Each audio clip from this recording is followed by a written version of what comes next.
Powered by Arkansas, for Arkansas. This is Inside Arkansas Football. And welcome into your official Inside Arkansas Football pregame show presented by our friends at BetSaracen here on Inside Arkansas. I am John Neighbors alongside Andrew Ellis. Curtis Wilkerson is out today.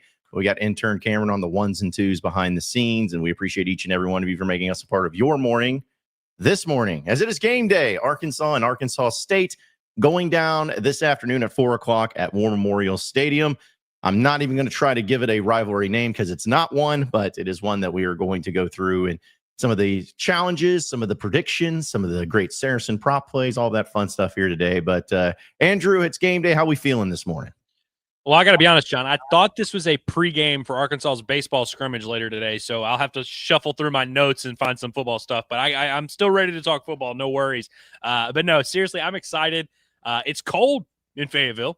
I hope it's a little bit, maybe a little bit warmer in Little Rock, but hopefully the weather holds off and nothing crazy happens. But this is a historic day, John. This is the biggest game ever in program history, and I'm excited, man. I'm excited to get this thing over with. I've been saying all week that I feel like the discourse leading up to the game is almost going to be more entertaining than the game, and so we'll see if that comes to fruition. But I know a lot of people are pumped up for this game. Looking forward to seeing what that atmosphere looks like in Little Rock.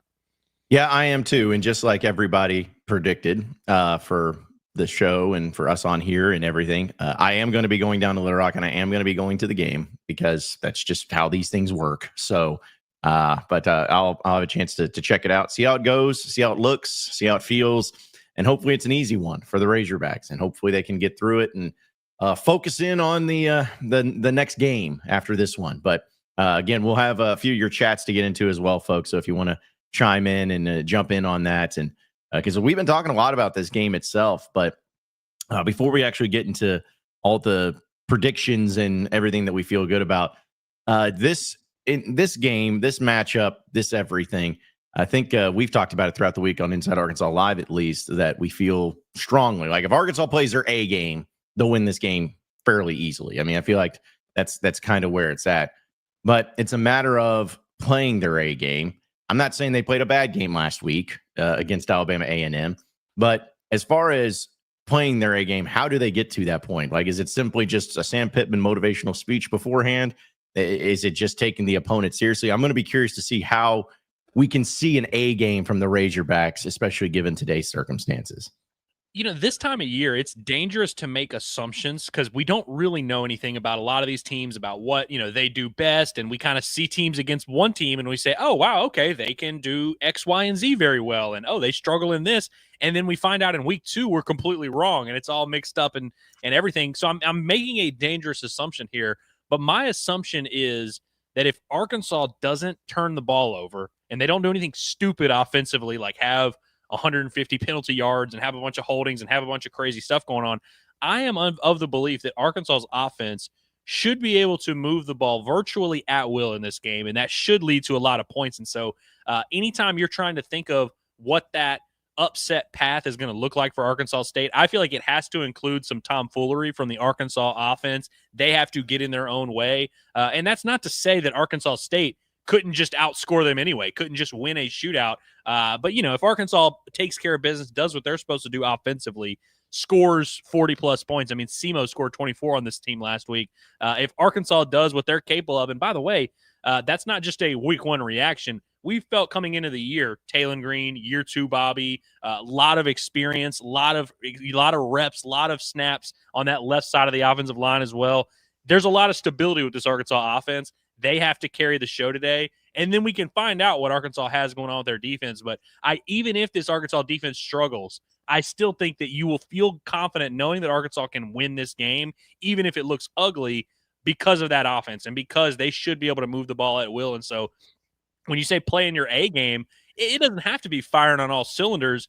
You just can't have stupid stuff. You can't have what Arkansas had against UAB, a few turnovers, a few missed fourth downs and some breakdowns defensively. You just have to play mistake-free football for the most part, but really just not horrible mistakes. You can afford to miss cues here and there. You just can't turn the ball over. I feel like without turnovers and without penalties, it's going to be hard for Arkansas State's defense to slow down Arkansas offensively. Yeah, I think the turnover part of it is without question the biggest deal, because that's what will make you lose games like this. Is just simply having turnovers. But it's also I think it's difficult to follow up a near not perfect, but near perfect game when it comes to turnovers and penalties from the previous week, regardless of the opponent. I mean, just to do that consistently is tough. And I would be extremely impressed if Arkansas was able to go out and have less than 5 penalties in this game and no turnovers. Like, that would be a great sign, and that would be a sign that the team is disciplined. And we'll see what they do on the road against Ole Miss the next week. But it's really about the turnovers. It's about the penalties. It's about keeping everything in check, keeping everything in line, and making sure that you do the job that you're supposed to. But that's why they got the game today, and that's why going down to Little Rock, it's just another additional challenge. It's a little bit of a tougher challenge than the Alabama A&M, the team that they faced this past week. It's just a matter of keeping it moving and keeping it going the right direction. So we'll start with this, Ellis, just like we did last week. But challenge, a player that needs to be challenged. I believe Curtis said Mike Washington last week. I think you said Quincy Rhodes, and I said Taylon Green. So that was the ones that needed to be challenged a little bit for this particular game. Who are you going with as far as the player that needs to be challenged the most? So I've got a little bit of a weird one, and it comes at similar. So last week you said I picked Quincy Rhodes, and part of the reasoning was this is one of the biggest question marks on Arkansas's team. You're not going to be able to turn it into a question mark into a like solved crime in one game against Alabama A&M. But I wanted to see someone from one of Arkansas's shakier positions on paper step up and really give us something to consider. And I'm going to go back to that kind of premise, but I'm going to go to the cornerback position. And this is a weird one, a guy that nobody's really talking about for some good reasons, Kani Walker, who was not targeted one time last week. He was like the one guy in the Arkansas secondary who I'm going to assume he did a great job. I haven't gone through and cut up his reps alone, but he was not targeted all game. Julian Neal, we saw him kind of get thrown at a few times on that opening possession. We saw other guys in the secondary have their moments, good and bad. We didn't hear anything about Kani Walker. My challenge to Kani Walker, let that continue to be the circumstances. I still do not want to hear your name, young man. Arkansas State has a very dynamic receiver in Corey Rucker. We'll see how that looks, and it won't be just Kani Walker. He's not the Darrelle Revis type of, hey, he's on his island. We don't even have to worry about it. I assume he's going to get tasked with that assignment at least a few times here and there, but just going big picture at the cornerback position, I think that, with Julian Neal and his struggles last week, Selman Bridges behind him, who had his issues in camp. Of course, Jaheim Singletary is a guy that Hog fans are familiar with. I think if you tell me that Kani Walker is like solid and a just solid guy that we don't have to worry about, he can separate himself from this pack, because those list of names that I just listed off, not that they're bad players, they're all kind of one and the same. Like, do you really feel vastly different if Selman Bridges is out there compared to Jaheim Singletary, or if it's Julian Neal? Like, all three of those guys, I don't think Hog fans are feeling super confident. I want to see Kani Walker, who does have more experience than all these guys, has started games in the SEC, has played at a high level, and he really struggled last year at Oklahoma. And I think that's part of why when Arkansas brought him in, we were kind of like underwhelmed. We were like, okay, a guy that lost his starting job at Oklahoma. But the year before, as a sophomore, he was well above average as a corner. All his grades were good. He started 12 games. Like, that's a lot of experience. I want to see him get back to being that guy. We see it happen a lot of times with transfer guys that get a change of scenery, and they come in as a senior with they have all the experience. They have some of the talent. They've gotten and done some good things before, but they kind of need that change of scenery to refresh, and it's kind of one last ride for them. I want to see Kani Walker kind of step up and be one of those older guys that you can really lean on with this defense. And I think this is a fun matchup. I mean, you're going to face some really good passing offenses, some really good play callers in the SEC. I'm not saying that locking up Arkansas State's pass offense is going to prepare you for life in the SEC, but I would love for Kani Walker to be a guy that makes us feel better about the position. And maybe we look at him and we say, you know what? That's an SEC corner. They have one over there. Now we can kind of focus on maybe that other corner spot, still focus on defensive tackle, but I want to see that one corner spot. We need at least some stability. I think Kani Walker is probably the best bet to give Arkansas that stability. So I'm going with Kani Walker. I don't want to hear his name a ton on the broadcast. Okay, so that's really good, because I was trying to think and not to pick somebody that already got picked last week, but I'm going to have it to where I pick one and then there's like an honorable mention. because I think that's important. Because the one I wanted to pick, well, honestly, was Mike Washington again. I know Curtis chose him last week, but it's like, I'm going to give him some grace. Not to say he was bad last week. I'm not saying he was bad, but I'm wanting to see what this is all about. I wanted to see what it's going to look like when you get him at full strength. And I'm not saying that if he doesn't do it in this game, it'll never happen. But good grief, man. The schedule left. This is the game you should. You should be able to do some things. And you should be able to go out there and have some big runs and some big plays. And that's what I want to see from Mike Washington. I want to see him be able to live up to that billing that we've had all fall camp, as far as him looking like that running back that everybody has been expecting. And that would at least help me out for, say, if Arkansas has a big win today, it's not even close, and Mike Washington has a nice game, that's going to make me feel so much better going against Ole Miss or anybody else than Arkansas still blows out Arkansas State, but it's because Taylor Green throws for 350 yards and 5 touchdowns again, and then no running back, or especially Mike Washington, doesn't even have 70 yards. I don't want back-to-back games where you have low numbers when it comes to the rushing attack, because suddenly it's like, okay, does that mean that they can't run the ball very effectively? Is it the offensive line? Taylor Green's great, but you don't want him, and you don't want to have an offense that simply has to rely on him throwing for 5 touchdowns a game. It'd be nice, but you don't have to rely on it. So Mike Washington is my guy. And if he can't do it against Arkansas State, who can you do it against? And even if it's Braylon Russell or Rodney Hill, I don't really care who it ends up being. I would just like to see at least one running back have a big day today. Just be out there and go out and be big. What's funny is I'm a stats nerd. I always have been. Growing up, I was fascinated with stats, and when I really figured out what they were, I'd be watching games of, okay, now this guy's got 30 yards. Oh man, he's about to crack 100. And so I always kind of think of things through the stat lens. For a guy like Mike Washington, who everything you say is 100% right. It's a guy that we kind of just assumed is going to be good, and you assume, and we were having conversations preseason of is he going to run for 1,000 yards? Is he going to be run for more than Jaquina Jackson? All this. I think some of these matchups, when you're playing not SEC competition, you kind of have to stat pad a little bit. If you're going to run for 1,000 yards, you have to average X amount per game. You need to be above that average in these type of matchups. And we saw him last week, finished with 79 yards, a fine showing. But if you're getting 79 yards against Alabama A&M, are you going to get more than that against Texas A&M, Tennessee, Auburn, all these teams? So I feel like Mike Washington's kind of, I don't want to say needs a big stat performance, but if he's going to be a 1,000-yard back, we probably need to see something like that, a 120, a 130. You have to have some of those here mixed in here and there. Hell, you remember Rocket? Rocket would always, anytime he faced a sketchy run defense, he would really rack it up for 190. And so I don't say Mike Washington.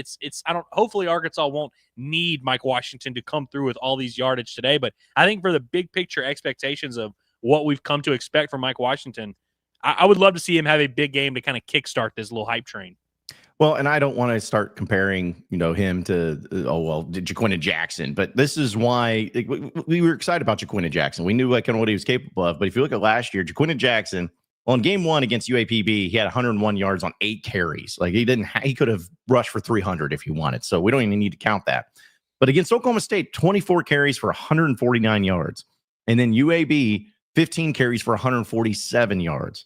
So you're talking about in the first 3 games last year, he averaged roughly 9 yards a carry, had, let's see, as far as touchdowns go on him, that's a lot because he had a lot of touchdowns, but he ended up having 6 total touchdowns in those 3 games. So the point is if you had that from Jaquina Jackson, I know he battled injury and all that stuff. With Mike Washington, I want to see something like that where you go out there and you run 15 times for 125 yards, just to show that, hey, I know I'm a next level player and I know I'm a next level guy. And there's no struggling to get out of the gate. It's no, I got this. I'm going to make this team look like mincemeat. I just want to see that from Mike Washington. And if you do that, that's, again, just going to open up so many more doors for me to have that confidence in the rushing attack a little bit more. We've said it all offseason that if he's as good as Jaquina Jackson, we think that's awesome. Yeah. But Hog fans don't necessarily agree with that. But I thought Jaquina Jackson, to your point, was awesome during some of these settings last year. So it's that's a pretty high bar, but go clear it. Yeah, exactly right. And my honorable mention is actually I'm going to beat on the defensive side of the ball real quick. I want to see Justice Boone. I want to see Justice Boone, not Justin Boone, Justice Boone. be able to go out there and do something, just to get a sack, maybe cause some problems, get some QB hurries, something to where we've been hearing about this guy who's a seasoned veteran. He's played in the SEC. He's been at Florida. Okay, I get that the defensive line doesn't have the depth and all that stuff, but I want to see you coming off the edge and looking mean and looking like a problem. I want to see something like that. And that's, again, the thing is, I could just do by position group, because if it's Julian Neal or whoever, or not Julian Neal, Phillip Lee, that's out there on the defensive end spot, like whoever. But Justice Boone would be a nice one to be like, okay, yeah, good. We get to see a little bit of what we saw or heard about him in the fall camp, and him coming from Florida. We get to have a little bit of idea about that. Because, man, if you're not going to be able to go against the tackles of Arkansas State, it's like, ugh, I don't know how you're going to do against any of these other teams in the SEC. So I'd like to see that as well. So I've got an honorable mention challenge as well, but it goes hand in hand with one of the Saracen props that I want to give out. So I'm going to tease that for later in the show when we give out some Saracens picks. That's when my second challenge is going to pop up. Okay, well, we can save that for that then, because we'll have some bowl predictions as well. Before we do, want to remind everybody, speaking of Saracen, that we have a great deal for all of you who have yet to download and yet to use the #1 sports betting app in the state of Arkansas. It's the no strings attached deal that if you are a new user to the Saracen app, all you do is you go to that link that's right there on your screen in the QR code. You scan that link and it takes you, or you can look in our description here on our YouTube page of this video just down below. Click that link and it'll bring you straight to the app, to which you put in the code Inside AR. It'll give you options for a code.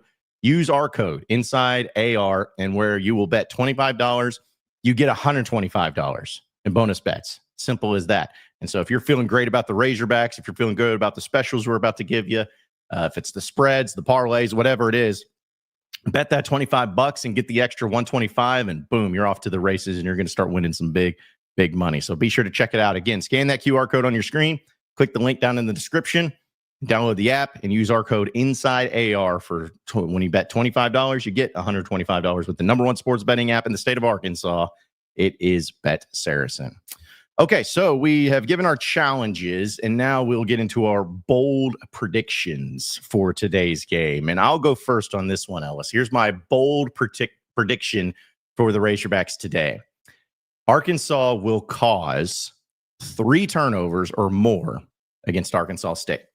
I think that you're going to see, and it's not going to be like at certain points of the game, obviously it doesn't matter, but I think that you're going to see some of the physicality of Arkansas in this game, especially defensively. And I think that there's going to be some pressing. I think that Arkansas State, as we talked about, I'm looking at it from the psyche perspective. They have good players. But I think in the psyche, this is a lot of pressure on them, because they feel like this is their one chance to really just be in the limelight, to beat Arkansas, to beat that other in-state team, and this historical thing and all of this. And that's all they've heard about. Because we've been talking about this from our perspective, but I'm sure in sports talk radio over there in Jonesboro, I'm sure all the articles, I'm sure all the students over there be like, man, dude, this is big. This is huge. Imagine. And I think that there's going to be some times where that pressure gets to them a little bit. And I'll even take it a step further. I think that Arkansas gets at least 2 interceptions and 1 fumble. So it's not even going to be like all the same. I think they get at least 2 interceptions on this one, maybe a fumble or 2. I think Arkansas, and it's not, it could be on the special teams. It doesn't matter. But the point is, I think that there's going to be times where Arkansas gets those turnovers, and I think they end up taking advantage of it. And that's what separates Arkansas in this game, especially late. So my bold prediction is that Arkansas gets at minimum 3 turnovers in this game against Arkansas State. So you talked about it on the show the other day. You like that recover 2 fumbles prop for plus 900, eh? That's right. I like that. I thought about going in a similar direction, because I was kind of trying to think of the lens of how could this game play out, what's going to happen. One, before I give out my bold prediction, because mine is a little bit of a negative bold prediction. Hey. And honestly, I feel like it kind of almost contradicts yours in a weird way, but not really. You mentioned the physicality and how you kind of expect Arkansas to be the physically imposing team that is able to kind of move them at the line of scrimmage and force Arkansas State to kind of have to do some weird things, which is just what you have to do in these matchups. So last week, Jalen Raynor was not sacked 1 time. And I've seen a lot of people saying, oh, hey, SEMO, I saw they were getting pressure on Raynor, so we should be able to get pressure. They did get pressure on Raynor.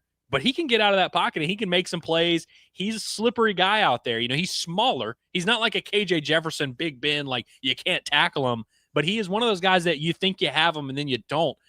This is going to be an interesting challenge for this Arkansas pass rush, which is one of the bigger question marks we have on the team. And my bold prediction, John, this is a bad one. Now, I want to clarify. I have Arkansas winning this game extremely comfortably. I have Arkansas actually not giving up a ton defensively, but I'm calling out this Arkansas defensive line. 0 sacks is what I am predicting. Wow. The Arkansas Razorbacks today. I think they're going to get some pressure. I think they're going to kind of bottle them up and not let them go crazy, but I do not think they will get back and get home and sack Jalen Raynor. And I look forward to seeing which Razorback defensive lineman or linebacker it could be will prove me wrong. Maybe actually that'll be my hedge. I'm going to say actually a defensive lineman will not sack Jalen Raynor. If someone's going to sack him, it's going to be Bradley Shaw. It's going to be Xavier Sorey. It's going to be someone. A defensive lineman will not sack Jalen Raynor. That is my bold prediction. And that does not mean I think Arkansas sucks and they're going to lose, but that is my bold prediction. That would be pretty terrible. I'm just going to be honest. Like if that would suck if you went through this entire game and didn't get a single sack, because then it's like, well, if you don't get a sack today, and you really didn't have because they had 2 sacks, I think last week, 2 or 3, sacks, yeah. 2 sacks. That came kind of late-ish. Yeah, I think that would be pretty rough if that ended up being the case, because then all the issues that you feel like about the pass rush, and you got Ole Miss coming up, which I know we'll see about Ole Miss today against Kentucky. But if Ole Miss just puts it to Kentucky, especially offensively, you're just going to be like, crap. Well, we're going to win this game. We're going to have to try to outscore them, or maybe have the ball last. Maybe that's how you got to do it, is just have the ball in your hand the last possession and do it that way. So, okay. So I like that from the prediction standpoint. Again, I feel like I'm doing an honorable mention since Curtis isn't here, just kind of throwing in some other ones too. But another honorable mention for my bold prediction is that people are going to get mad. I believe that there will be some sort of electrical malfunction at least 1.5 times today at War Memorial Stadium. There's going to be the play clock going off. There's going to be, the screen getting messed up, the audio sounding bad. There's going to be more, because that's the way it needs to be. I won't even be mad about it. Just saying that's if this is the last game in Little Rock, it's the last game at War Memorial Stadium. You need to go out on the terms of War Memorial, and what better way to do it than to just say, hey, we're having electrical problems. We got some malfunctions. We got to make it happen. It's the only way that make it make sense. That's shameful, John. That's shameful stuff there. Well, for your sake, since you're going down there, I hope that your second bold prediction does not come to fruition. I've got a second one as well, and this is a very positive one for the Arkansas defense. So I don't know if anybody watched the Razorback update, but if you did, my score prediction, 48-16, Arkansas wins this game, covers pretty easily. The reason I have that 16, that would be 3 field goals. My bold prediction, Johnny boy, Arkansas State does not score a touchdown in the red zone. They will score a touchdown today. Every time they get to the red zone, it will be either field goal or no points. Arkansas, they're going to bend but don't break. That is today's theme. We've seen that a lot with the Razorback defenses. Sometimes they bend and break. Sometimes they bend but don't break. Sometimes they break but don't bend. I think they are going to bend. I think Arkansas State is going to rack up yardage, because I think Arkansas is going to be very much in a don't give up a big play mindset. And so they're going to be giving up a lot of stuff underneath, kind of let you take your medicine getting down the field. And then when you get to the 15, we're going to lock in and we're going to play some good defense. So I think Arkansas State is going to move the ball pretty consistently, but I don't think it's going to result in a ton of points. So I've got Arkansas not allowing a touchdown in the red zone. Okay. I like that. Just being strong. I'll actually give a more serious bold prediction, honorable mention than the malfunction. But I'll say this: Scott Starzik hits another 50+ yard field goal. That's what I'm feeling. Okay. He hits another one. He hit 2, right? Or is it 2 or 1? It was 2. He hit 1. He just hit 1 last week. Okay, just 1. Okay. 1 attempt, 53 yards. Oh, maybe I'm thinking of our simulation where he hit 2. Maybe that's what it was. He's been booming kicks all over the place. Telling you, in real life and in the video game. So, but I think he hits another 50+ yarder today, and really continues to solidify himself as that guy. Which I don't know if he's going to be in a situation where he has a game-winning kick this season, but I will say, like right now, I feel okay. But if he goes out there today and hits another 50-yarder and he's really just booming it and it's right down the pipes and all of that, I'm not saying that I'll be like 100% guaranteed take it to Saracen that he's going to make a game-winning kick if he gets the opportunity. But man, I'm going to feel a lot better about it if that ends up being the case. And so, but here's the deal too, as we've seen, Ellis, Arkansas is going to be in some close games this year. It's just going to happen. I don't see this season being either Arkansas wins big or they lose big. Like they're going to be in some really close games, and who knows, maybe even next week against Ole Miss. But as much as you'd like to see, of course, the offense and the defense and all that, golly, just have it. We've seen the difference that having a kicker that can make some field goals can be in a single game. I think back to that Mississippi State game in 2021 that Arkansas almost lost. And if it wasn't for Arkansas having a much better kicker than Mississippi State, Arkansas loses that game. I mean, that's the last time you beat Alabama. If it wasn't for Lee Tiffin being bad, you lose that game. So sometimes in those close matchups, I know they don't get talked about enough, but the difference between having a good kicker to a bad kicker can really just truly make the difference in a single game like that. Yeah, and it does seem like Arkansas has some stability. I mean, I know he's a true freshman, but definitely doesn't look like one out there. So it is going to be fascinating to see like him in some of these big moments. But the one thing you forgot about that Mississippi State game, John, is that Sam Pittman knew he was going to miss it. Like that was part of the plan. Golly, I wish I had that clip queued up when you started laughing hysterically afterwards. And shoot, is that a top 3 Sam Pittman moment ever? Oh yeah. I think that Cold beer. And honestly, the first time he ever said the jukebox, because he's after Mississippi State, speaking of, and when he beat him in 2020, now he just does this whole thing is screaming it. People may forget back then, Ellis, I know you remember. Yeah. Oh yeah. He was just giving a speech, and it wasn't anything that he had determined. It's just his mindset, because he had turned down the music to talk to him. He's like, do we believe? All right, get ready. Turn that damn jukebox on. Like that was just him saying that, get the music back, have some fun. And then it turned into a thing. So yeah, that's definitely, I feel like, has to be the top one. Yeah, people do forget the origin of that, of how funny it really was. Because I agree, like it has become a bit of a production of, oh, I'm gonna say it. It's like the comic book or the sitcom character that has his catchphrase or whatever. But yeah, he truly in his heart was like, I want music to be played, and a jukebox is where that music comes from. So he's like, turn that damn jukebox on, and it's like, I'm sure it was just a speaker, that somebody had or whatever. But I love that he was like, his first big win as a Razorback, and he's like, yeah, let's get the jukebox on. Now it has become a little bit. It's less cool now, but it was pretty awesome in that initial moment. Yeah, and real quick about that too, he came. Back when I could have him on my show, he came on my radio show that week, and I remember asking about him, like, "Hey, what's jukebox? Like, are you kidding me?" He goes, and he said something to the extent of, he's like, yeah, well, there's probably some places in Arkansas you wouldn't want to go if you hear that they got a jukebox in there. And if it was like some like dangerous, like Roadhouse type of place that you just don't want to go into. But yeah, no, that was pretty iconic. And say what you want about it, but it's always a lot nicer to hear after a game whenever he says it, because that means Arkansas won. So it's always a lot nicer. All right, we'll get into some other things about coming up this game. We'll also have some Saracen props to discuss and talk about as well. But want to remind everybody that we're brought to you by here on all of our Inside Arkansas coverage, Walter Christmas Lighting of Arkansas. We know that it's getting closer and closer to Halloween. And if you can't tell by the weather out there, because as Ellis said, it's a little chilly out there, fall is here. So if fall is here, that means Halloween's going to be here. That means that you're on Thanksgiving, you're going to have Christmas. But Halloween and Christmas especially, you got to have lights on your house. You got to be decorative. You got to show that you're all about the spirit of the holiday season. And that's what Walter Christmas Lighting of Arkansas is going to do for you. If you were in Northwest Arkansas or in the River Valley, whichever one, you can call and you can text Walter Christmas Lighting, and they're going to set you up with a free estimate with our guy Brett, where they're going to provide all your materials. They're going to give you whatever color you want, any pattern that you want it in. They install the lights themselves, and you get free maintenance throughout the holiday season as well. And they do the takedowns happening in January. So it's a great deal that you cannot miss, especially if you sign up for Halloween lights right now. You'll get Christmas lights for 50% off. I mean, again, can't get a better deal than that. So text our guy Brett for a free estimate at 479-459-1380. That's 479-459-1380. You can check out their website at walterchristmaslighting.com, or you can like them on Facebook. Scan that QR code on your screen, take you right to the Facebook page.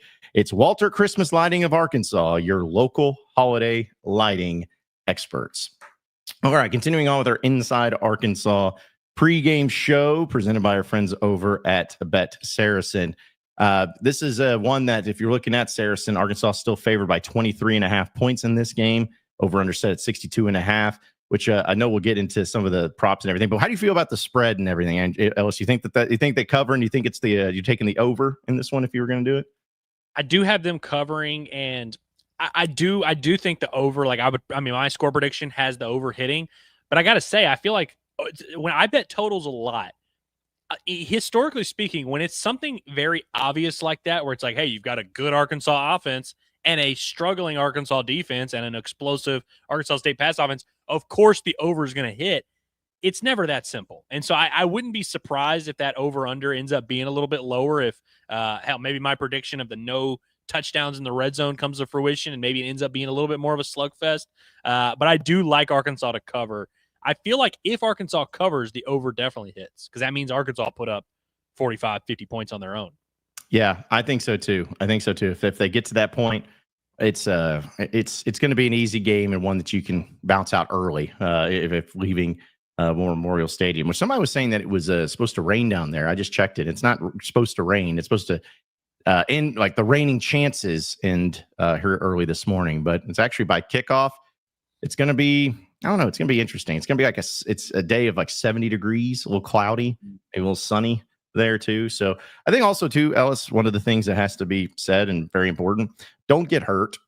No players get hurt. Because I feel like that's the thing that people brought up. Like, was it Scooter Harris on about War Memorial Stadium that he tweeted out? He's like, blew out his knee or whatever it was there. That was his favorite or not his favorite moment there. But that's the most important thing, which I'm not saying it's just because of Little Rock and all that, but just don't get hurt. That's the main thing.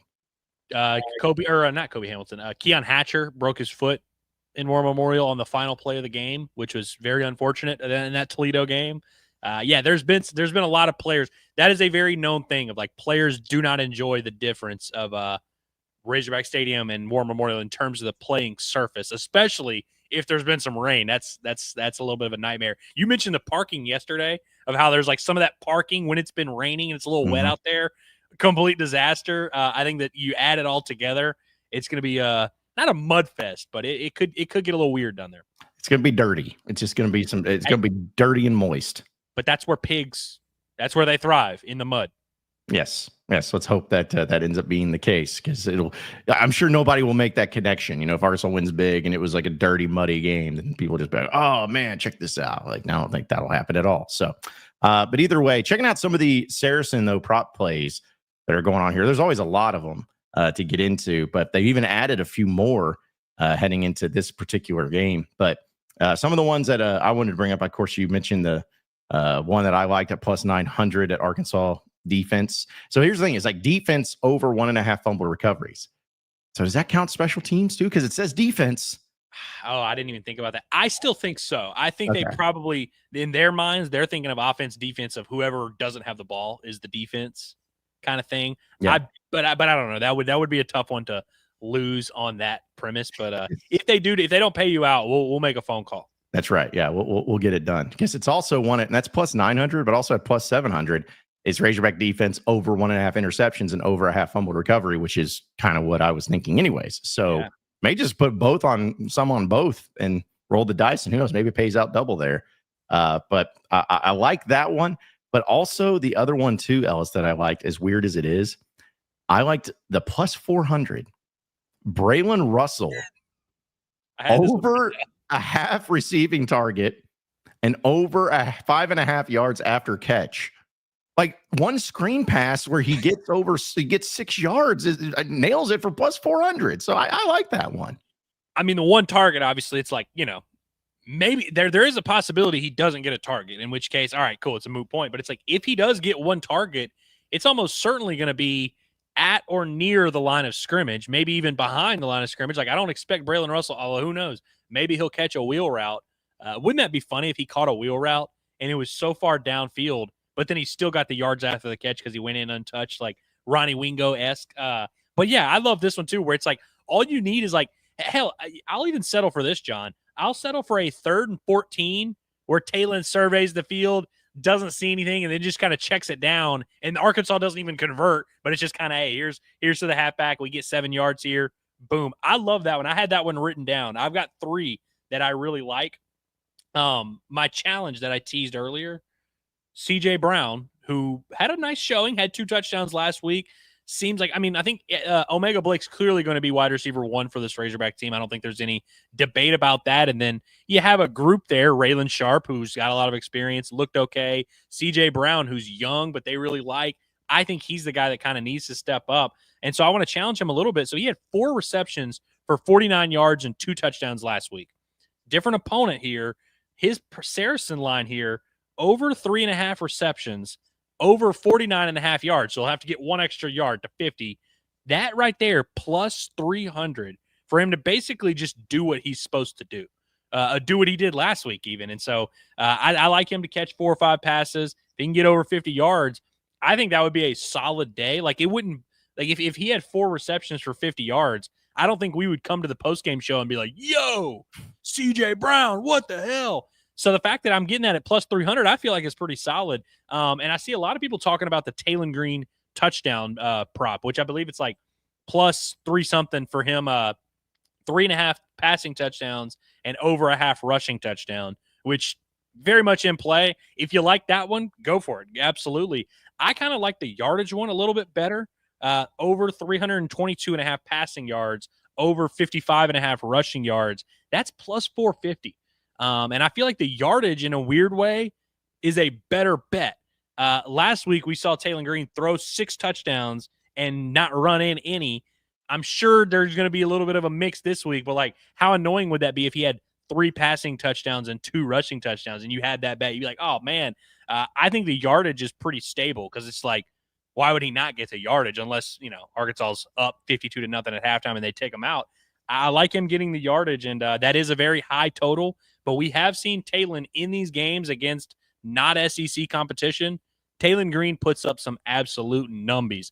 The Liberty Bowl, he put up numbies. Oklahoma State, he put up numbies. He had a great game against Louisiana Tech as well. Like UAB, weirdly enough, is the only game he didn't do well. But he has shown if you put a bad defense in front of Taylon Green, he is going to rack up some stats. Yes. Yeah. That's something that I'm expecting, honestly, out of Taylon Green, and maybe why I didn't even challenge him, because I'm like, dude, I'm expecting you to have a big game. I'm expecting you to put out a bunch of ridiculous numbers. So I do like that. I also, there's another one I saw too, where if you like the Braylon Russell one of over a half receiving target, over a half, 5.5 yards per catch for plus 400, there's also one that's plus 300. Braylon Russell over a half reception and over 7.5 yards receiving. So it's like, okay, so if you feel good about one, you might as well just bet the other at plus 300. So there's a lot of these like combos in these specials and these double R prop plays that you could make happen and probably win some good money, because if one happens and the other more than likely will happen if that ends up being the case. So I do like that. And the other one too, Ellis, that I saw that maybe is a little bit of a nerdy one that not many people are going to bring up.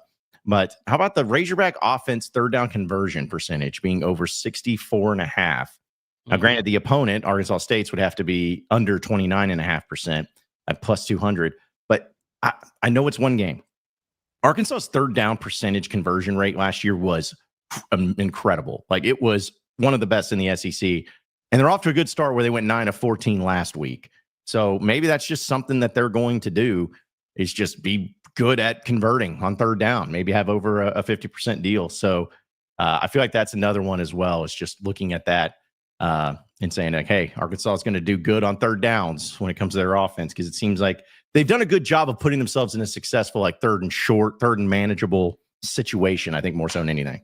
I was gonna say, I think that, like, because that's what you're always worried about, is that, hell, you might play great offensive football, but then your third downs happen to be 3rd and 11 or whatever. But I think the key there would be Arkansas having not a high volume of third downs. Like, hey, every time they get into third down, it's 3rd and 4, and then they're like 7 of 10 or whatever, 7 of 11 or something like that. I think that would probably be the best path for that one. I like that one. Yeah. Also, one final one that I wanted to bring up too, that I thought was pretty fascinating. If you think that this is going to be a high-scoring affair, back and forth, neither defense playing well, defense being optional, at plus 275, you can get the Razorback offense for over 499.5 yards of offense total, and the opponent over 374.5 total offense. So if you think that it's just going to be no defense played, that one you can get in on plus 275 and make that one happen. So, yeah. Again, I like the total offense one. I mean, honestly, like, I think there's going to be a lot of people who are betting on offense today. like just on both sides of the ball, just betting on points, betting on yards, probably the way to go. Although, watch this be a mud fest that ends up being 28-10. I know it just it never goes the way, because even like we were talking about it yesterday on Inside Arkansas Live, like the amount of games that Sam Pittman has had against group of 5 opponents or whatever that did not go great, or at least were closer than what the experts thought. It's always because it's low scoring. It's never like, oh, high scoring affair that ended up being close because your defense couldn't play well. No, it's always 28-6 against Kent State, or last year where I think, what did you end up beating UAB by 10, 13 points, something like that? But it was relatively lower scoring. So point is, if it ends up being that way, it's going to be because of the defense actually doesn't play awful, but the offense just can't move the ball effectively, which, man, I just don't see that happening today for Arkansas. I really don't. Unless something really goes awry, I just don't see the offense just getting stifled and not being able to execute today. Yeah, I referenced that UAB game a lot because that was a game where we just went in and we were just like, unless a bunch of stuff that we don't expect to happen happens, and then a lot of stuff that we didn't expect to happen. And so it's like, you get nervous where anytime you assume in these matchups, it's week 2 early in the season, it's very easy to watch a game in week 2 and then realize, oh, wait a minute, we really didn't know anything, and I'm worried that we're running into that a little bit here, but I'm with you. Like on paper, I think Arkansas is going to have to get in their own way to not have a lot of success offensively. And honestly, even with Arkansas's question marks defensively, I still feel like Arkansas State's going to need some things to go their way. There's going to need to be some miscommunications on the Arkansas defense, which could happen. We've seen that happen before. There's going to need to be maybe some issues. Maybe that defensive line is going to have to wear down. Like I think there's going to need some things to go right for Arkansas State to maintain that scoring pace. But I like Arkansas jumping out early and sort of forcing it to be a track meet. Well, and I'll know we'll have some other things to get into, but I also wanted to bring this up because nobody cares about it, and it really doesn't mean much at all, if anything. But I still think it's fun to bring up. You realize that there's a certain person who is undefeated as a coach in Little Rock. Whenever Sam Pittman. Yes, or is it Bobby too? Is it Bobby? Yeah, that was the one I was thinking. But yes, Bobby. Yeah, that's right. He is undefeated, isn't he? Yep. And in fact, I meant to bring this up yesterday, and I was really ashamed of myself because I'm like, this is a fun stat. Not all, but some of the greatest offensive performances for Arkansas under Bobby Petrino happened in Little Rock. I mean, you think like Kobe Hamilton loved playing in Little Rock. That dude, every game, Kobe Hamilton had 120 receiving yards every time. Like, he loved playing down there. Mallett had a great game. Tyler Wilson, Dennis Johnson. I remember against Mississippi State in 2011. I believe. Smoked Mississippi State that one year there. Oh yeah, he just destroyed him. And I remember he trucked a dude, just sent him into next week. And so, and then UAPB last year, like just offensive performance. So, just saying, maybe there's some connections there. I by the way, John, I was at Bobby Petrino's first game in Little Rock in 2008 against the ULM Warhawks. When I say Little Rock game against ULM, everyone cringes. I remember Chris Gregg catching the first Cowboy giddy up that day to convert a 4th and 1, which became prophetic because it was a 4th and 1 that they converted later in the year, I believe, on the Miracle on Markham too. But Chris Gregg had to make this like unreal catch just for Arkansas to beat ULM. I believe the final score was 28-27. That was a not a fun game because we were like, holy cow, this is not going to be awesome. But Bobby, that was the closest Little Rock game he played. He beat LSU more handedly than that. Yeah, you're right. It was 28-27 was that one. And then later that year, Miracle on Markham Part 2 was 31-30. So just he was big on those Little Rock back when they played 2 games in Little Rock. Can you imagine? Like, I mean, 2 games. Even 2011, I think they played 2 games in Little Rock. I think they played maybe like New Mexico, and I think it was New Mexico and Mississippi State that year. Right.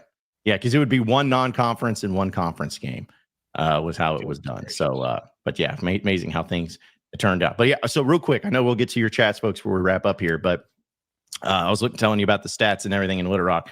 So, and Bobby's first year, they scored 28 points against Monroe and 31 points against LSU. Take it for what it is, but still solid little offensive performances there. In 2009, they scored 48 points against Missouri State. That was the first game of the season down there.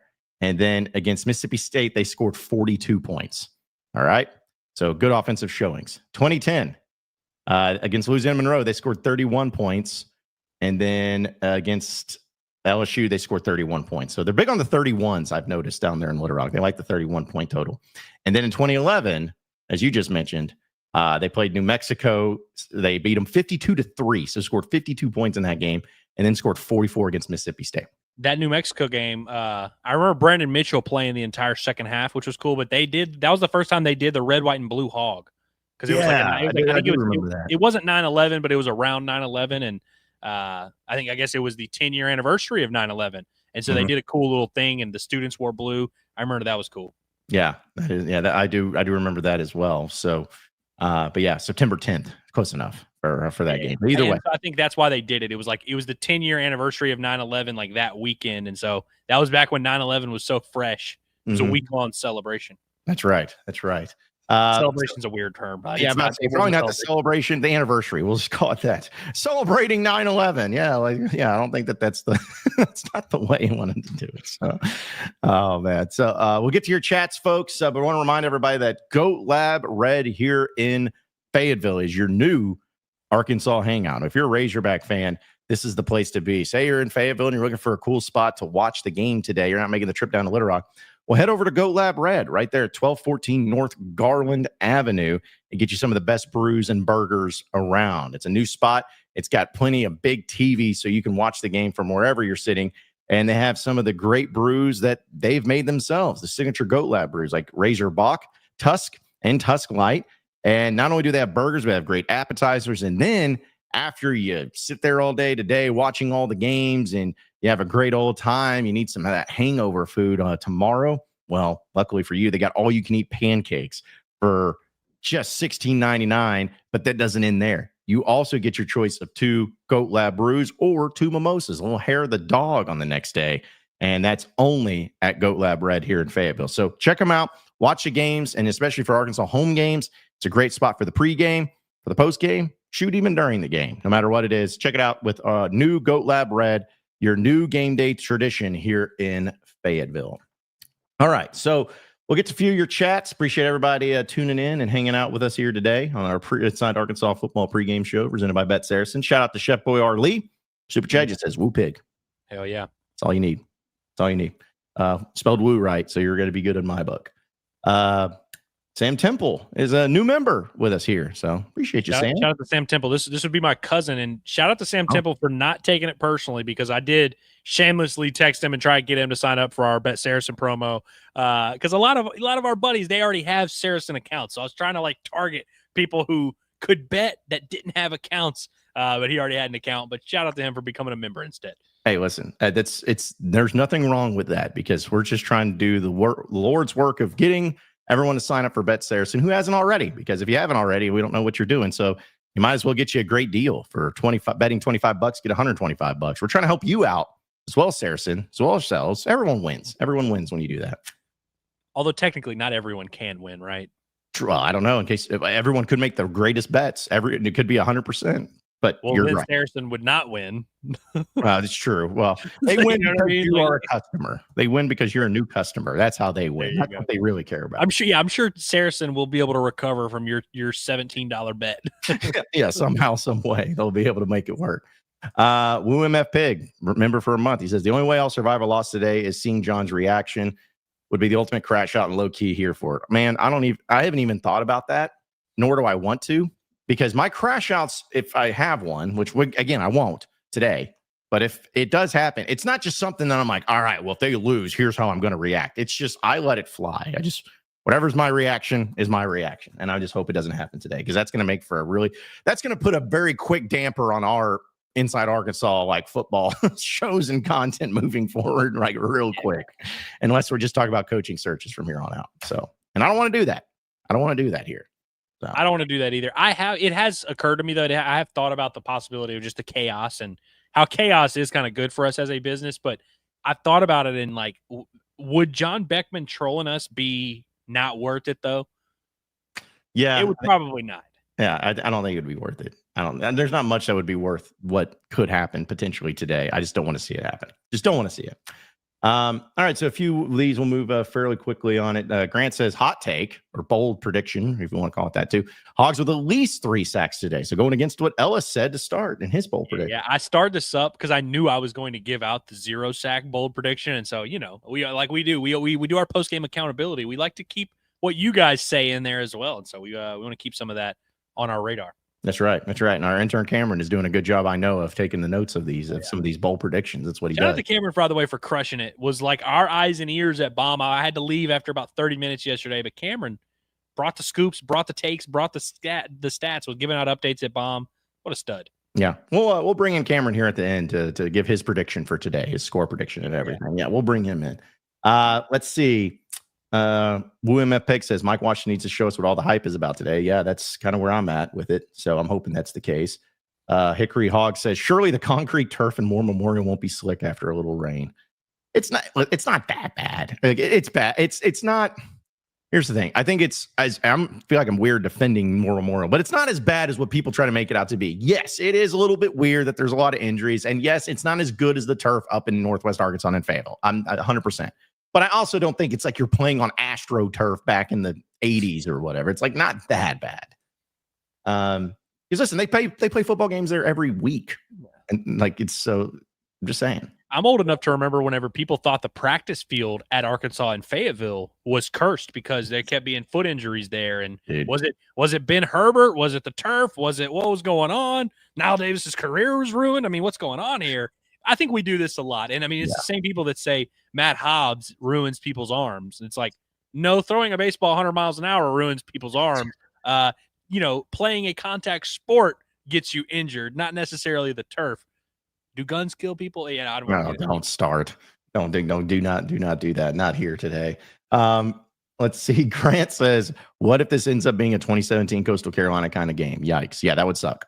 That would mean Mike Washington would need to go full TJ Hammonds. By the way, I love Cole Kelly. Like, as I was all in on Cole Kelly, being from Louisiana and seeing a raging Cajun become a Razorback quarterback. That was such a cool thing for me. Like, I wanted that to work so bad. That Coastal game, and Cole Kelly actually played decent in that game because he had to start that game, which was crazy. Yeah. When I knew something was up because he was celebrating so aggressively after converting a 2-point conversion to beat Coastal Carolina that I was like, this might not work. Yeah. This might not be good. Yeah. Where was he from in Louisiana? He was from Lafayette. He went to Turlings Catholic. He went to this big Catholic school in Lafayette.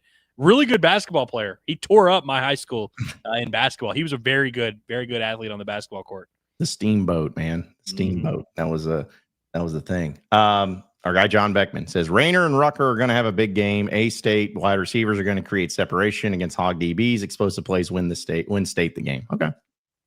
That is the concern of everyone in the Razorback fan base. That's right. Let's see. On bias rim, his bold prediction, if you want to call it that, 3 running backs will have over 50 yards rushing today.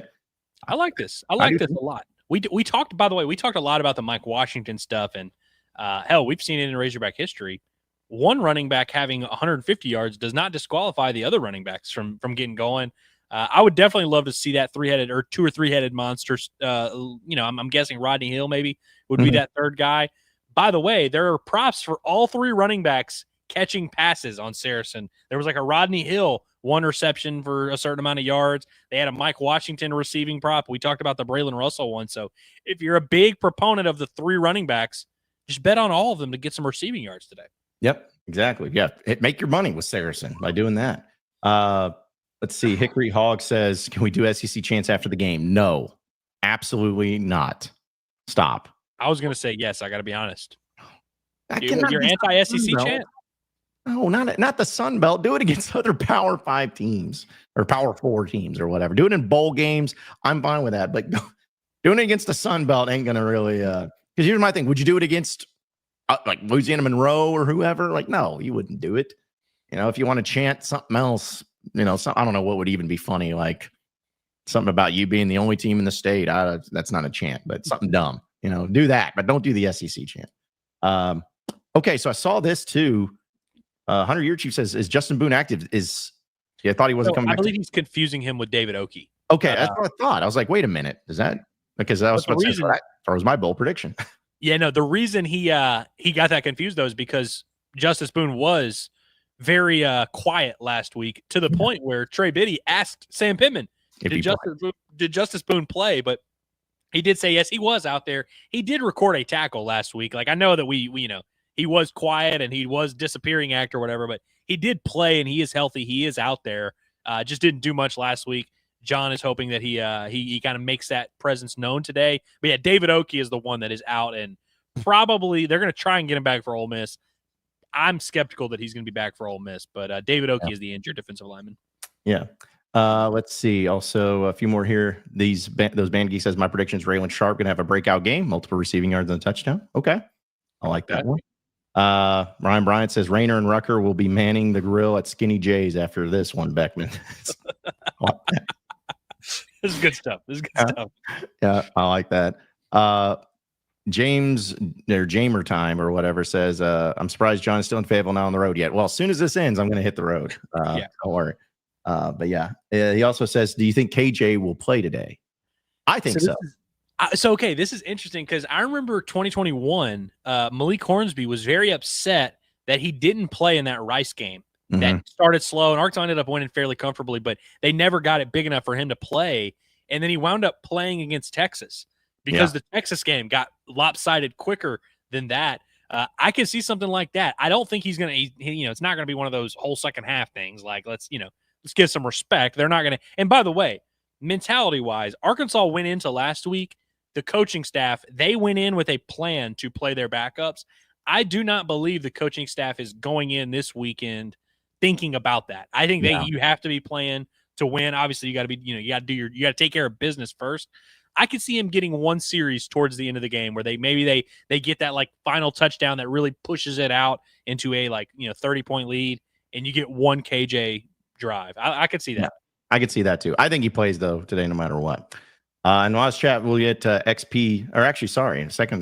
Sorry, XP, real quick. Sam Temple for the super chat. Appreciate it. He said John Beckman is a goated master. He's a rage baiter. Yeah. He's a rage. Yeah. I just didn't want to read that other part too, because it could have been children listening. I didn't want to do that, but appreciate it, Sam. The women and the children in the chat. Yeah. Somebody please think about the children. XP says, though, he says most profitable losses this season, LSU at LSU and Missouri at home. Thoughts? I can see Arkansas realistically winning every other game more likely. How much does that suck where you're like, the realistic most probable losses is Missouri at home and LSU on the road? That sucks. Yeah, I would say Missouri's PR team doing overtime. I don't know how they got lumped in with LSU. Yeah. I would also say, can we maybe I hate to say this. I know this is sacrilegious to say as a Hog fan. Can we maybe pump the brakes on Texas being bad? Yes, I know they lost to Ohio State by one score, the number one team in the country by one on score. The road. Arch looked horrible. All that's fine. And I'm not saying Arkansas can't beat them. I don't know if I'm ready to dismiss them as a tough game for Arkansas after seeing them lose to the best team in the country. I would also, honestly, if I'm being honest, there's like maybe 3 or 4 games I would get to before that Missouri game. Yeah. I think that Tennessee game is way harder than people are giving it credit for. That's a tough one. A&M at home, maybe not quite as hard. I think Auburn at home is going to be tougher. Auburn at home is going to be tough. I think I'd probably go through a few games before I got to Ole Miss. I think Ole Miss might be a harder game than the Missouri game, if I'm being honest with you. But at the end of the day, to XP's point, Arkansas always underachieves against Missouri. So if that's going to continue, then it doesn't matter how good or bad Missouri is. But we'll find out a lot about the Tigers of Columbia today. That's right. We will, as they take on Kansas. So, all right, before we get out of here, Cameron, we're going to get your takes on this. If you want to get in on this, we want your final prediction here on the show, Cameron. Okay, Cameron, what do you got? Who wins and how? Give me the Hogs, 45-13. Hell yeah. There it is. All right. And who's what do you have a bowl prediction? I think Omega Blake's going to have over 100 yards receiving, 2 tutties. Okay. All right. And which player are you going to challenge? Who's your challenge player today? I'm going to say Quincy Rhodes. Get at least 1 sack. At least 1. Okay. He's begging Quincy Rhodes to prove me wrong. Please. That's awesome. I like that. Awesome. I like that. All right. Well, that'll do it for us. Appreciate each and every one of you listening into Inside Arkansas Recruiting. recruiting. Inside, that was going to promote the recruiting. Inside Arkansas Football Pregame Show. Be sure to check out the Inside Arkansas Recruiting Show, as they'll have a recap on Monday dealing with all the visits and all the things that were going on with recruiting. Also, be sure to tune into Inside Arkansas Football Postgame Show. That'll be happening right after the game. Myself and Andrew will be having all the reactions going on with that particular matchup. We'll get into that. And of course, we'll have the accountability session happening afterwards. We'll have the report card. We're going to have the Inside Arkansas devotional. We're going to have it all the content for this weekend of Razorback football. Be sure to tap in. Be sure to subscribe to us here at Inside Arkansas on our YouTube page, as well as follow us on social media and find the audio podcast wherever podcasts are found. So that'll do it for us. Appreciate everybody tuning in, listening in. For Andrew Ellis, as well as intern Cameron, I'm John Neighbor. Same sports show, same sports channel. Later tonight with the Inside Arkansas postgame show. We'll see you then, folks. Have a great one.